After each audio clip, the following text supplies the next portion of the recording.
Science लेने से पहले ये जितना भी सोशल मीडिया का अकाउंट अगर बना के रखे हो ना, तो बेटा डिलीट कर देना। ठीक है, याद रखना ये आपके सबसे बड़े डिस्ट्रैक्शन है, सबसे बड़ा डिस्ट्रैक्शन यही है। ये क्लास 11 और 12 भूल जाओ, दुनियादारी को भूल जाओ, सोशल मीडिया को भूल जाओ, फेसबुक इंस्टाग्राम भाड़ में जाए, बेटा पढ़ाई पे ध्यान दो। तो बताओ बच्चों, क्या हालचाल। जैसा कि आप टॉपिक देख सकते हैं कि साइंस लेने के लिए क्या क्राइटेरिया होनी चाहिए क्लास 11 में। क्या एक जीरो लेवल का स्टूडेंट साइंस लेके पढ़ सकता है? मान लो अगर कोई स्टूडेंट क्लास 10 में टॉप करता है, तो क्या वो साइंस लेके भी क्लास 12 में टॉप करेगा? क्या एवरेज स्टूडेंट 11 में जाकर साइंस ले सकता है? हमारा माइंडसेट कैसा होना चाहिए, हमारा प्रिपरेशन कैसा होना चाहिए साइंस लेने से पहले? तो आज मैं कुछ अपने पर्सनल एक्सपीरियंस आपसे शेयर करूंगा। मेरा खुद का 10 में इतना अच्छा फिजिकल साइंस का मार्क्स नहीं था, बट क्लास 12 में फिजिक्स में मेरा 90% इन थ्योरी था। तो आई बिलीव कि अगर कोई जीरो लेवल का भी स्टूडेंट है, ना, तो वो 11-12 में अपने आप को कंप्लीटली चेंज कर सकता है, बट एक चाहत होनी चाहिए उसके अंदर। अगर आपके अंदर 8 से 12 घंटा पढ़ने की कैपेबिलिटी नहीं है, अगर आप मेहनत करना नहीं चाहते, अगर आपको पागलों जैसे पढ़ाई नहीं करनी है, तो बिलीव मी बेटा, साइंस कभी मत लेना। मेरी बातें कड़वी लगेगी, बट ये सच है। अगर आप चाहते नहीं हो कि मैं 8-12 घंटा पढूं, 10-12 घंटा पढूं, समय का कोई मतलब नॉलेज ही नहीं है, कब कितना टाइम हो रहा है, कोई कुछ अता पता नहीं है समय का, रात भर पढ़ते जा रहे हैं, दिन भर पढ़ते जा रहे हैं, मैथ बनाते जा रहे हैं, बन नहीं रहा है, बनाते जा रहे हैं, प्रैक्टिस करते जा रहे हैं, करते जा रहे हैं। साइंस बेटा वो पढ़ाई है ना जब आपको पागल बनना पड़ता है, और जिस दिन आप पागल बन गए, समझ जाना आप सही रास्ते पे हो। साइंस वो पढ़ाई है जहां पे एक पागलपन की जरूरत है, और जिस दिन आपके अंदर वो पागलपन आ गया ना, आप समझ जाना आप सक्सेसफुल के रास्ते पे चल पड़े हो। तो आज के इस वीडियो में हम बात करेंगे कि साइंस कैसे स्टूडेंट्स को लेना चाहिए। तो फॉर माय ओपिनियन, कोई भी स्टूडेंट साइंस ले सकता है, लेकिन उसके अंदर एक पढ़ने की चाहत होनी चाहिए। जैसे अगर मैं अपनी बात करूं, तो क्लास 10 तक मेरा कुछ भी नॉलेज नहीं था, ना फिजिक्स में, ना केमिस्ट्री में, ना मैथ में, कुछ भी नहीं। ट्यूशन टीचर्स भी ऐसे मिले जहां से मुझे रट कर लाइफ साइंस के नोट्स याद करने पड़े, फिजिकल साइंस के नोट्स याद करने पड़े, मैथमेटिक्स का तो पूछो ही मत। ठीक है, तो 10 तक तो ऐसे तैसे कैसे भी चला गया, रट्टा मार के याद किए, ये वो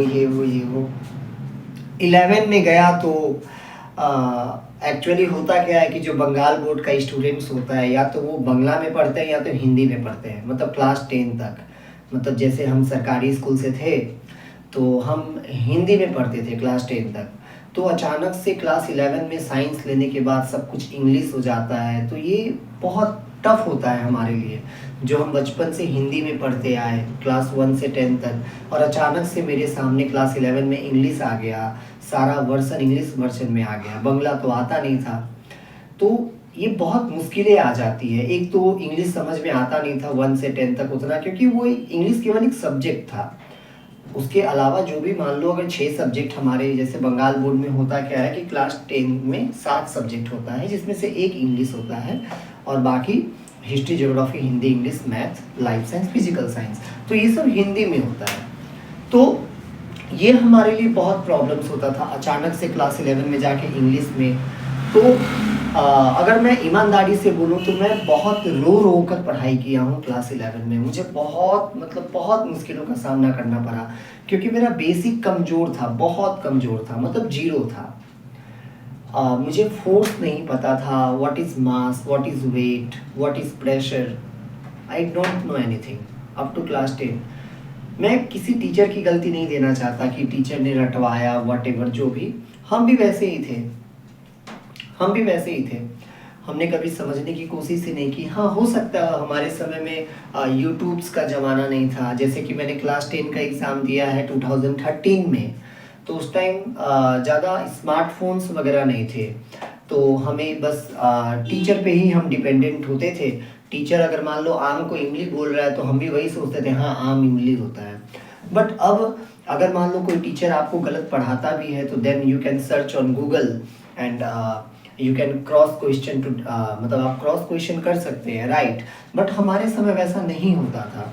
तो खासकर जो बंगाली बोर्ड के स्टूडेंट्स होते हैं ना, जो 10 तक हिंदी में पढ़ते हैं, अचानक से 11 में सारा कुछ इंग्लिश में आ जाता है, तो ये तो सबसे बड़ा प्रॉब्लम होता है। That is first problem is language problem. ये बेटा आपको बहुत होने वाला है, लैंग्वेज प्रॉब्लम, लैंग्वेज प्रॉब्लम। तो आज की इस वीडियो में मैं यही डिस्कशन करने वाला हूँ कि क्लास 11 से पहले मैं नहीं चाहता कि आपको वो प्रॉब्लम्स आए।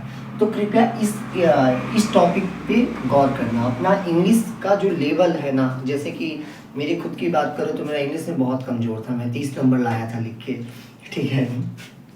ओरल में मिला था 10, तो टोटल 40 आया था। तो लैंग्वेज प्रॉब्लम बहुत होता है, खासकर इंग्लिश में, जो हम हिंदी मीडियम वाले बच्चे होते हैं। इसके बाद आ जाता है बेटा फिजिक्स। अगर मैं फिजिक्स की बात करूँ ना, देखो साइंस, सबसे पहले तो मैं ये साइंस का जो ये कीड़ा है, जो हार्ड, साइंस बहुत हार्ड है, बहुत हार्ड है। साइंस मतलब नहीं लेना चाहिए, बच्चा पागल हो जाएगा, पढ़ पढ़ के फेल हो जाएगा। ये जो डर फैला हुआ है ना सोसाइटी में साइंस के प्रति, कि बहुत स्मार्ट स्टूडेंट, बहुत अच्छे स्टूडेंट ही साइंस लेकर पढ़ सकते हैं, नहीं, बिल्कुल भी नहीं। बिलीव मी बेटा, मेरे समय में जितना भी बच्चे ने साइंस लिया था, इवन जिन जिन बच्चों के पेपर में फ़ोटो आए थे, मतलब क्लास 10 में, ऐसे बहुत सारे स्टूडेंट्स थे जो क्लास 10 में अपने गांव से, मतलब इस गांव से, पर्टिकुलर विलेज से टॉप किए थे। वो बच्चे 12 में जाकर फेल हो गए। तो ये तो पहले से ही मन में निकाल दो, ये पहले से ही मन में निकाल दो कि साइंस ये नहीं देखता कि आप क्लास 10 में क्या थे। साइंस ये नहीं देखता कि आप क्लास 10 में क्या थे। साइंस ये देखेगा कि आप 11 और 12 में कितना मेहनत कर सकते हो। ये चीज़ को हमेशा याद रखना। 10 का रिजल्ट एक दिन का खुशी है, 10 का रिजल्ट बस एक दिन का खुशी है।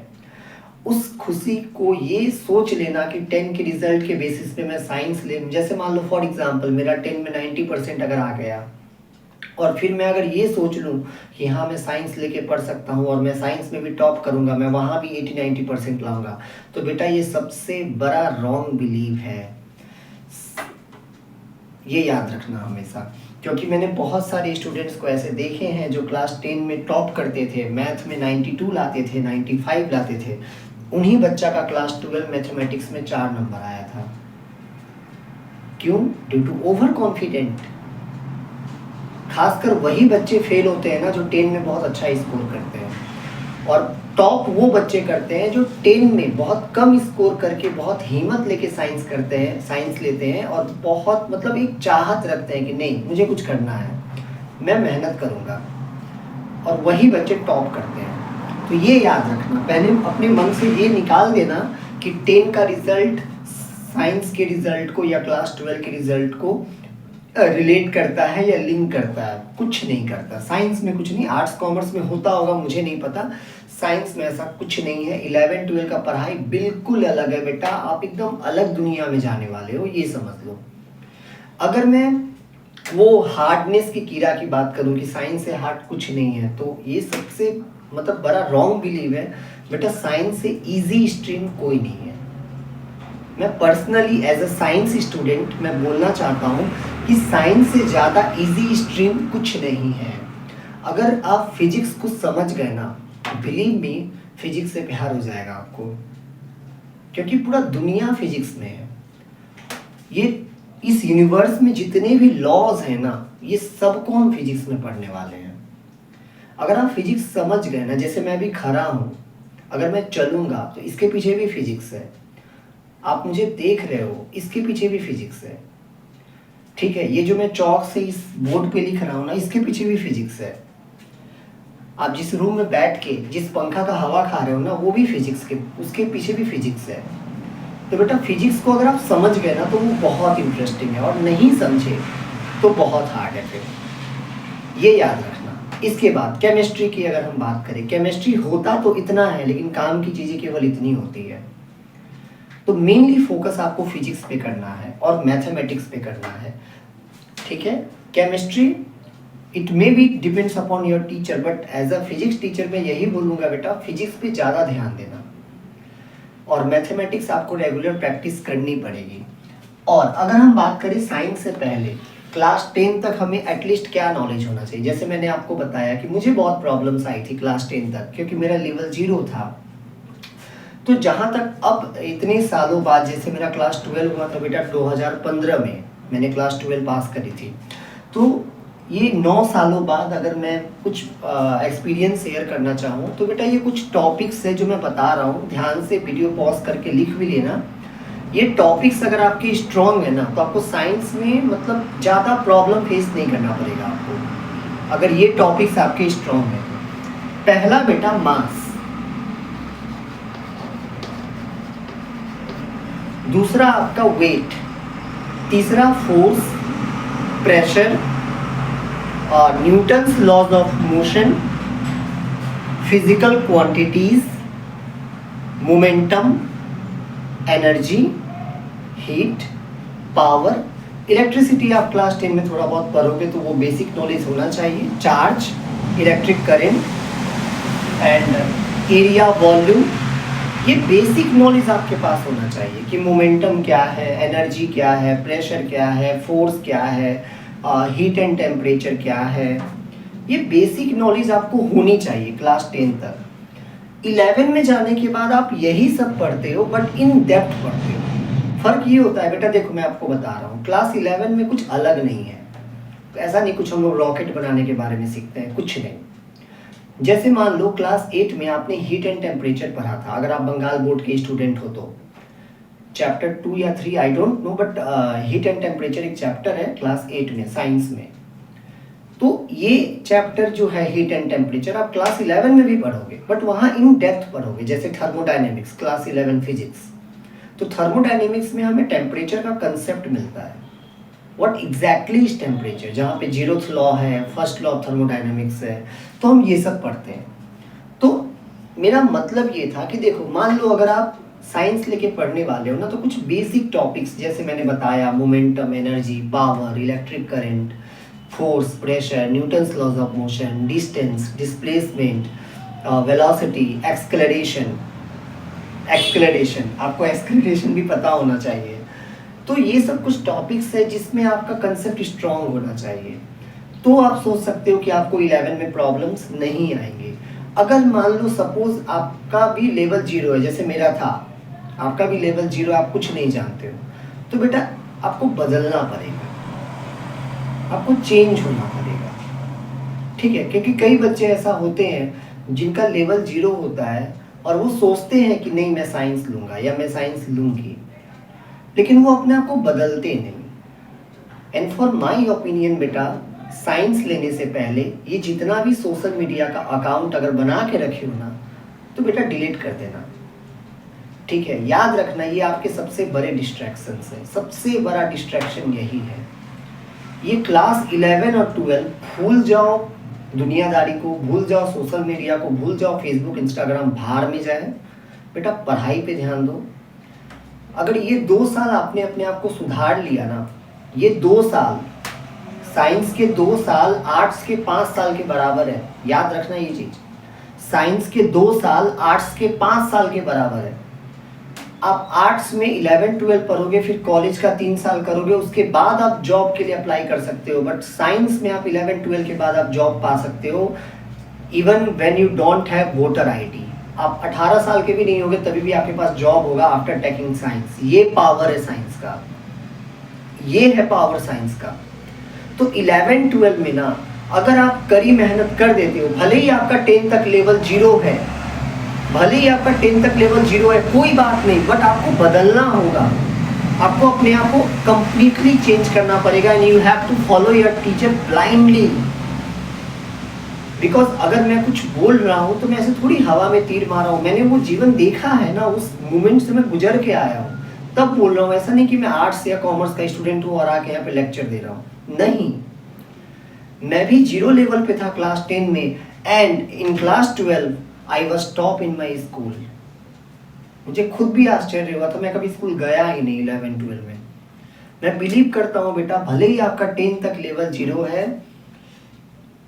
अगर आप 11-12 में साइंस लेके पढ़ते हो तो आपको पूरी तरीका से बदलना पड़ेगा अपने आप को, अदरवाइज आप अपना पैसा भी बर्बाद करोगे, फैमिली का एक्सपेक्टेशन भी बर्बाद करोगे, 2 साल समय भी बर्बाद करोगे, और फालतू में क्लास 12 के बाद जब फेल हो जाओगे तो बहुत बड़ा डिमोटिवेशन होगा, और आफ्टर डैट 12 में आप रीचेक करवा के पास करोगे और कॉलेज में जाके या तो हिंदी या तो इंग्लिश लेके पढ़ाई करोगे। तो जब हिंदी इंग्लिश ही लेना था तो साइंस क्यों लिया, है ना। सो ज़्यादा लंबा ये वीडियो को ना करते हुए मैं आशा करता हूँ आपको कुछ सीख मिला होगा मेरे इस वीडियो से। Thanks for watching.